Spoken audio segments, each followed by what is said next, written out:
Okay, hello everyone. My name is Felicia and I'm going to be your presenter today.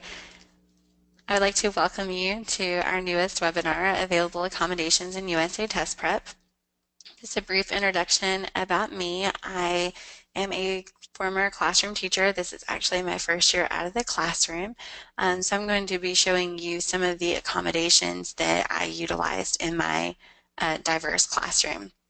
This is just a reminder that this webinar is recorded, so if you do have to leave or step away, you are going to get a copy of a link to the recording, and you will also receive a copy of the slideshow presentation that I'm going to present for you today. I'd like for you to take a note of the questions box located on your control panel. Feel free to type in questions for me as we go through the presentation. I will answer the questions at the end of the presentation. I will also stick around for an additional 15 minutes after we finish the presentation and demo for any of you guys to ask any questions, and I can show you some features again if you would like. You will see a slideshow presentation to start off, and then I will do a live demo for all of you. So without further ado, so today our lesson is on available accommodations. So what classroom and testing accommodations are available in USA Test Prep? We have the option for there to be fewer answer options for students on benchmarks. You can allow students to have multiple attempts on assignments. You can set a minimum score for students so that they would have multiple attempts to get to that score. We offer a Spanish option for passages and questions. We offer audio recordings for our questions and passages for your read aloud students. You have the ability to eliminate answer choices. Students can highlight the text and keywords. You can adjust the font size. You can adjust the spacing options, and you can also adjust the difficulty levels. And I'm going to be showing you all of these things. Where can I utilize these accommodations?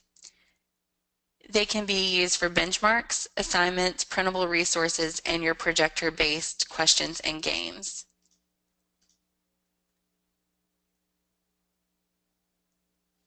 And I'm getting some questions. Let's see.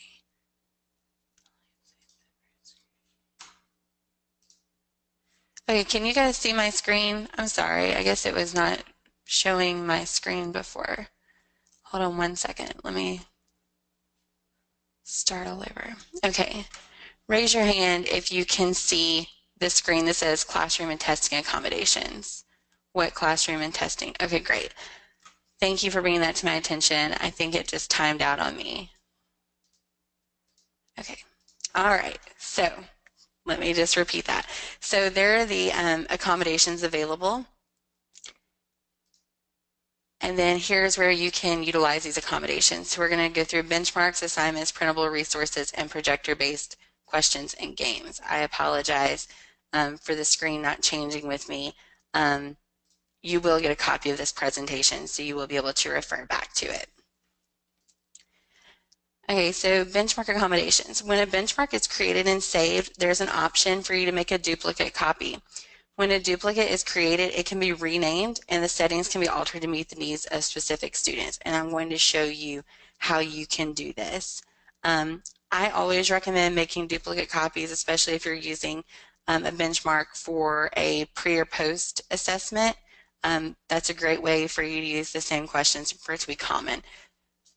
So in order to make a duplicate benchmark, you would just go to your benchmarks tab, and you would then go to your options drop-down box, and the fifth option down is to make a duplicate copy. So you would just click on duplicate, and then it's going to allow you, it's just going to say copy of whatever the benchmark name was, and then you're going to be able to go in and change the name of it, and you can change the settings.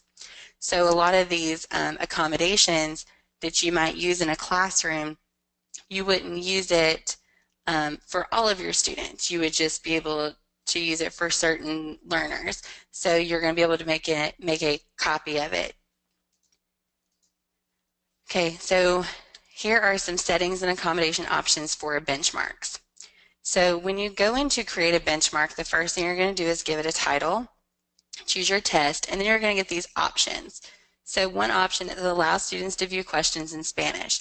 If you change this to yes, that just means that students are going to have the option to have it in Spanish. It's not going to just populate your benchmark in Spanish. So don't worry if you have English speakers and Spanish speakers. Your Spanish speakers, you're going to show them where to click in order to access that option.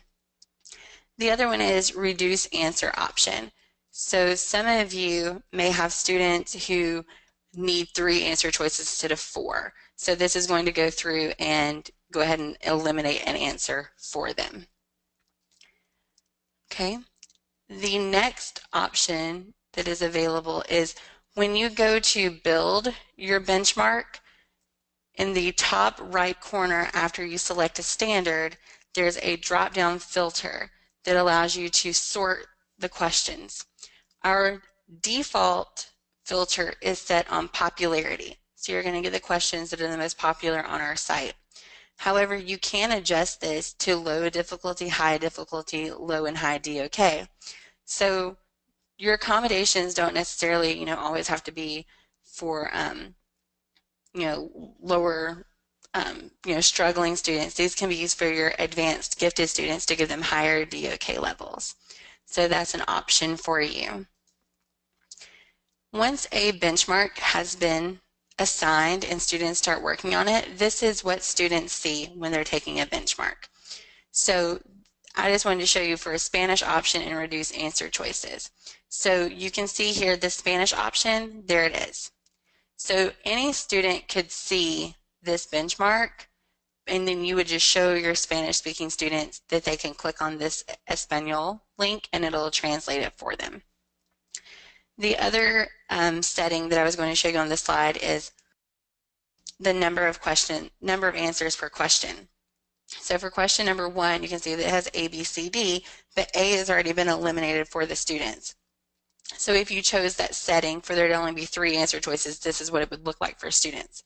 So it would already have 1 eliminated. I wanted to show you here, this is the audio option and this is the highlighting tool, and I'm going to go in more in depth in just a second, but I just want to show you the first accommodations you're going to be able to see. So moving on to the highlighting text and the audio option, the highlighter tool is always located to the left on a benchmark. Students can click on the highlighter and they can go through and they can highlight the text. The audio option is the little speaker button, and students can click on this one to listen to a passage. They can click on this one to listen to the question and the answer choices. So if my student wanted to play the passage, when they click on this button, this play screen would load, and then for the question audio it would have Q, and then for answer audio it would have A. And so potentially a student would be clicking on 3 different play buttons to play the passage, question, and answer. So the next accommodation was to eliminate answer options. I wanted to show you what it looks like for the text to be highlighted. So this is what it looks like when students can highlight the text. Any student has the option to eliminate answer choices. We all know that we have students who prefer to mark in their books when they're taking a paper and pencil exam, and we teach them, to mark through A, mark through B. So when students hover over any of the answer choices, this option to the right will come up to say eliminate, and students can click on that button and it'll scratch through those answers. The audio, I have a question about the audio option. Is it automatic or a setting?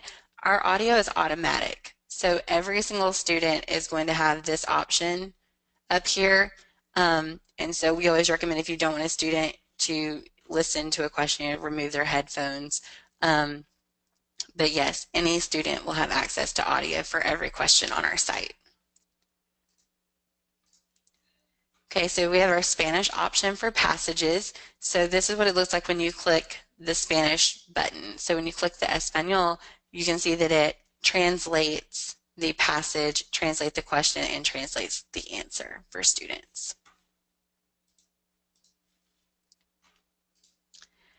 Okay, moving on to printing options, we just added this feature, but you now have the option to print your benchmarks in Spanish. So when you get to the option to print your benchmark, you can choose to print your questions in Spanish. When you click on printing a benchmark, these are some different options available for you. So here's where you can adjust the text size so you can raise that font level. This is where you can adjust the question spacing, so this will allow more space in between questions. And then this is where you can change your answer layout. So our default is for answers to be A, B, C, D all underneath each other, but you can change it to where we'll have A, B, and then in the next column C, D. So you do have some different options for printing as far as font and spacing. Now we're going to move on to accommodations for assignments and projector-based resources. When you go to create an assignment on our site, you're automatically going to get these default settings to choose: a start and end date. Do you want to share your assignment, allow multiple attempts, minimum score, and allow students to retry missed questions. So your first one is multiple attempts. So let's say you want students to try something and you're going to give them up to 3 tries, and you're going to take the grade on the highest one. So you would choose 3. For minimum score, if you want students to reach a certain mastery level, you can select that, but you have to allow for there to be unlimited attempts, because it might take a student more than 5 attempts to get that score. So if you do choose a minimum score, it will automatically change your multiple attempts to unlimited. When you're on the assignments tab creating it, this is where you can choose your difficulty level. So let's say that your first period is a co-taught class, and you want students in there to get a beginner level question. You can go in and you can choose certain students to get the beginner, or you can choose random. And let's say your next class is an advanced gifted course. You can change the difficulty level to advanced for those students. This is a projector-based warm-up question, and you can see that here in this top right corner is where you can also go in and adjust the font size for your projector. So not only, with your computer setting, be able to hit Control+ to zoom in, but our site will allow you to adjust the font to where it'll be bigger. So for your students sitting in the back, or your students who may have visual impairments, you can adjust the font for them. Okay, so now it is time for a demo. So I'm going to add in my page for you. All right, so I'm going to demonstrate how to make those settings for a benchmark. So I'm going to log into the benchmark.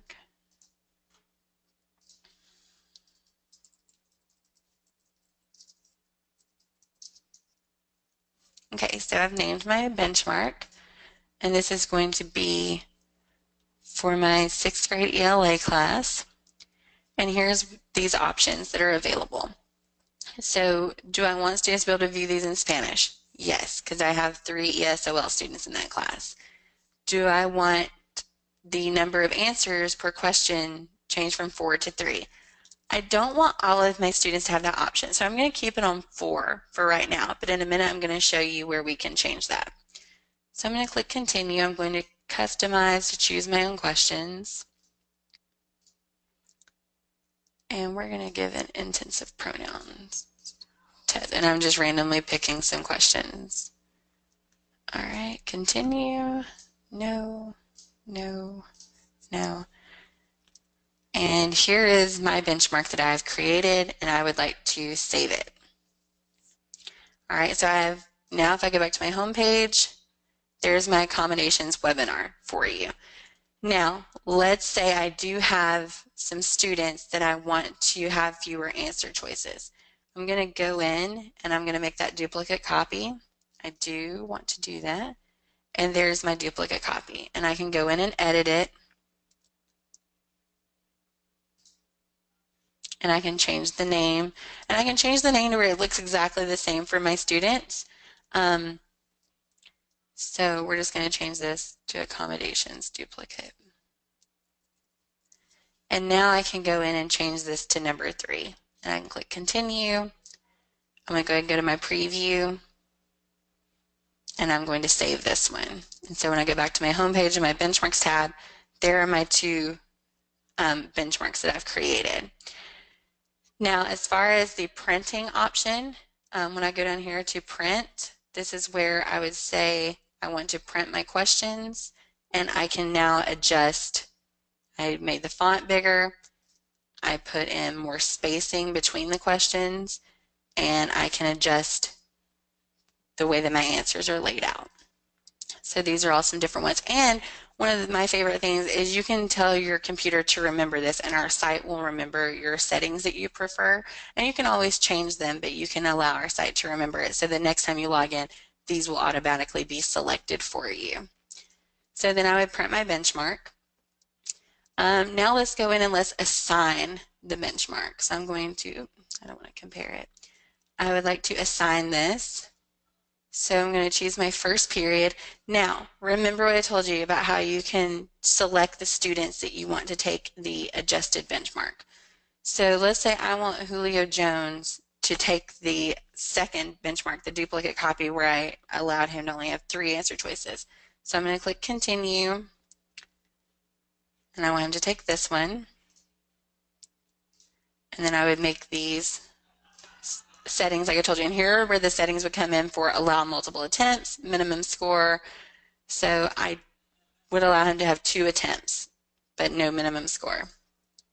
So this is now the assignment for all of my students except for Julio. So then I would go back into the duplicate copy, I would assign this, and I would uncheck them all except for Julio.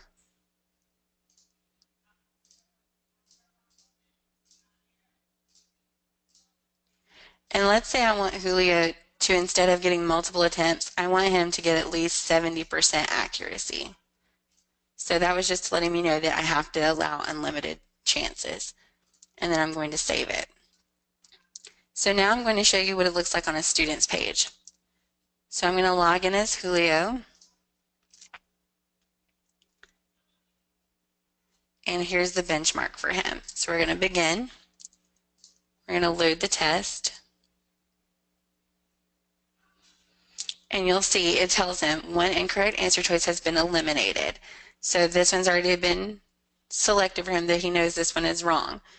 Now, if you notice, I'm hovering over these other answer choices. I can eliminate these. So this is great for your students who like to mark out answers, but they can also reactivate.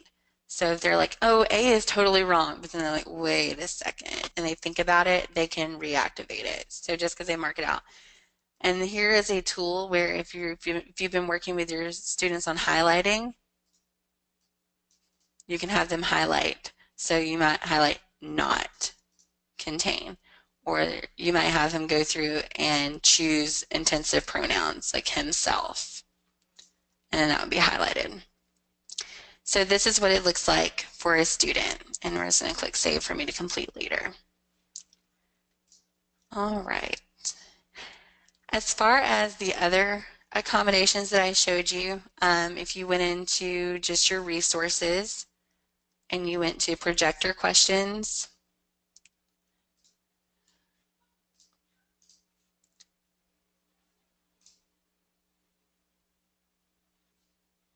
this is where you can adjust the font size. And so you can see if that made it bigger. So your students in the back will be able to see. Okay, so I think that was all of the accommodations, and I was able to show those to you. Now it's going to be time for you guys to ask questions. So feel free to, type in some questions for me and I will answer them. And I have the question, what is print benchmark cards? Oh, okay, so benchmark cards. I know where you saw that, but essentially you would just be printing off this code for students.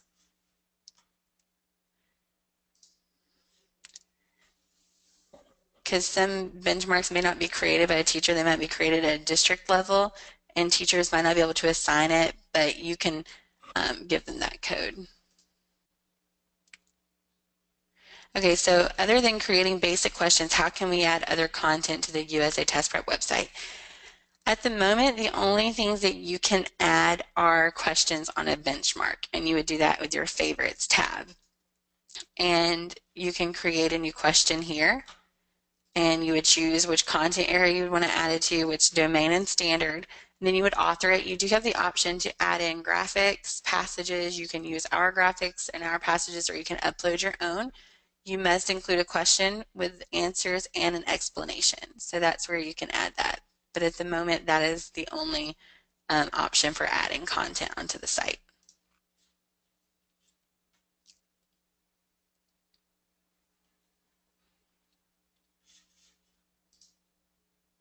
Yes, you would be able to add a paragraph and add questions there. So I had the question, so you would just go in and create, and then you would have the option to add in passages, add in your questions, and then you would put in the correct answer and then the explanation for why it's correct and the others are incorrect. You're welcome.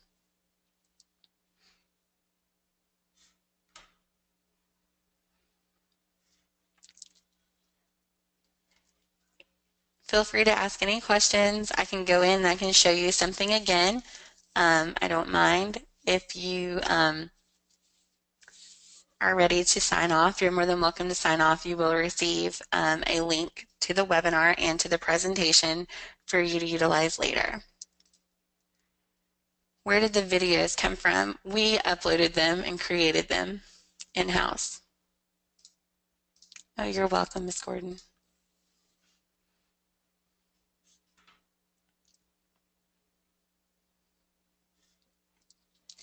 I hope you guys learned a lot about some different accommodations that you can use in your classroom. Feel free to share this with your colleagues. And if you have any questions after you watch it or when you start implementing, feel free to reach out to me. I'm Felicia at USATestprep.com. And all of my contact information will be in my signature when you receive the links for the video and the presentation. Thank you, Ms. Anderson. Thank you.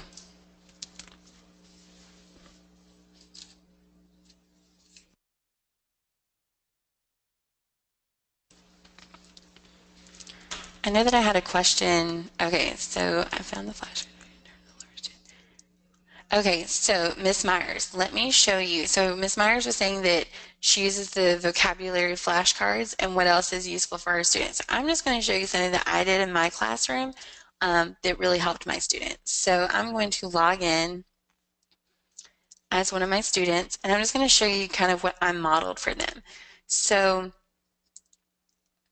I would click on ELA, and this is going to load my students' progress through these standards.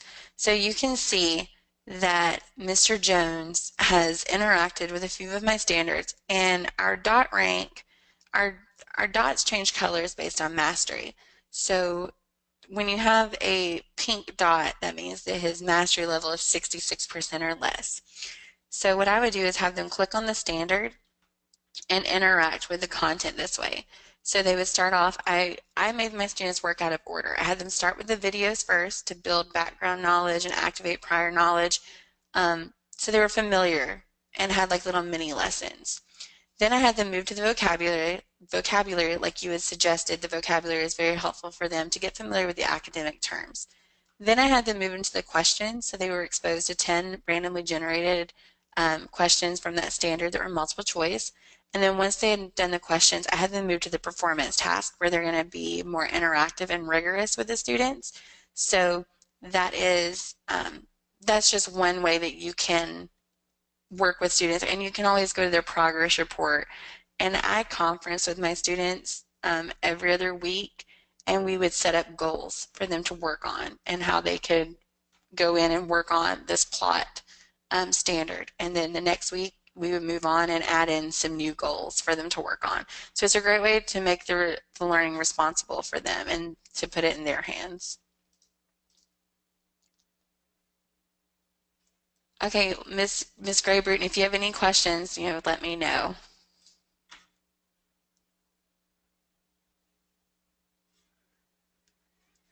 I'm going to stick around for about another 5 minutes, so if any of you have any questions, please feel free to ask them. I am a resource for you guys and would love to help.